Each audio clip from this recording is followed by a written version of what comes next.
मैं विनीता खंडेलवाल श्री अग्रसेन शिक्षक विशेषज्ञ महिला महाविद्यालय से पर्यावरणीय शिक्षा के अंतर्गत आज आपके लिए टॉपिक लेकर के आई हूँ वायुमंडल। स्थल मंडल के बारे में मैं पहले बता चुकी हूँ। आज हम वायुमंडल के बारे में अध्ययन करेंगे और मैं आपको एक बार याद दिला दूं कि जो जीव मंडल है उसके 3 संगठक थे, स्थल मंडल, जल मंडल और वायुमंडल। तो स्थल मंडल के बारे में आप जान चुके हैं, तो आज हम वायुमंडल के बारे में अध्ययन करेंगे।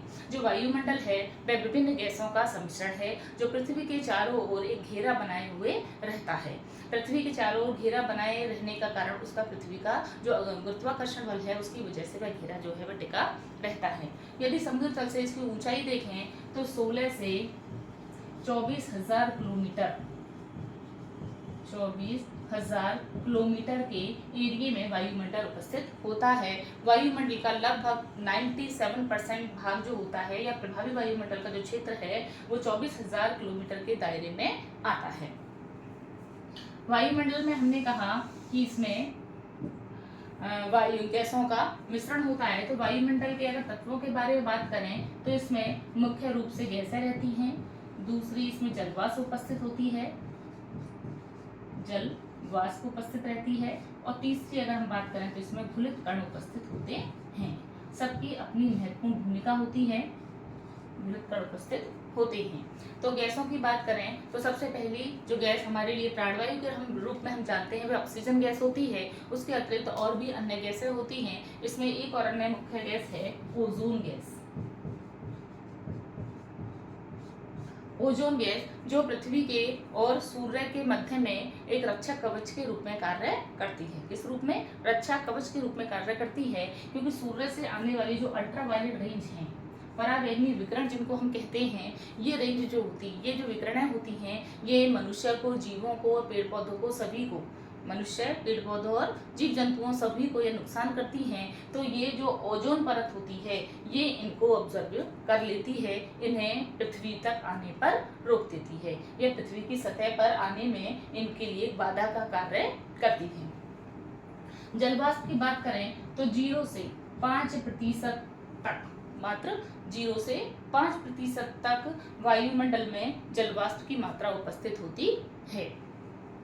इतनी कम मात्रा होने के बावजूद भी ये हमारे लिए बहुत इम्पोर्टेंट है। और यह मात्रा भी पृथ्वी पर से जलवाष्प जो है वह कहाँ से आता है, तो वह पृथ्वी पर उपस्थित वनस्पति, जलाशय और मृदा के अंदर जो नमी होती है वहाँ से और ये जो जलवाष्प है वह प्राप्त होता है। ये जलवाष्प है वहाँ से हमें प्राप्त होता है। तो जलवाष्प की वजह से ही बहुत सारे जो कार्य हैं, जैसे संघनन है, वर्षण है और बहुत सारे जो कार्य हैं वो सारी क्रियाएं जो है उस जलवाष्प की वजह से होती हैं।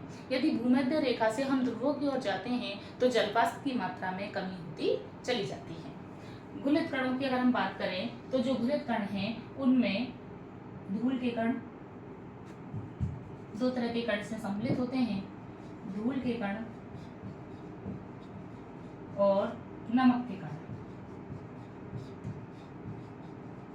उपस्थित होते हैं। तो जो धूल के कण होते हैं, ये धूल के कणों की वजह से ही प्रकीर्णन की प्रक्रिया होती है। प्रकीर्णन की प्रक्रिया होती है। सूर्य की किरणें जब इन धूल के कणों पर पड़ती हैं तो प्रकीर्णन की प्रक्रिया होती है, जिसकी वजह से आसमान का रंग हमें कैसा दिखाई देता है? नीला दिखाई देता है। और जब सूर्य उदय होता है तो आकाश में जो लालिमा दिखाई देती है वह भी इसी की वजह से, प्रकीर्णन की वजह से ही हमें दिखाई देती है। गोधूलि के समय, गोधूलि यानी कि सुबह और शाम का जो सम्मिश्रण होता है, गोधूलि के समय जो नैना विराम कलर हमें दिखाई देते हैं उसका कारण भी प्रकीर्णन ही रहता है।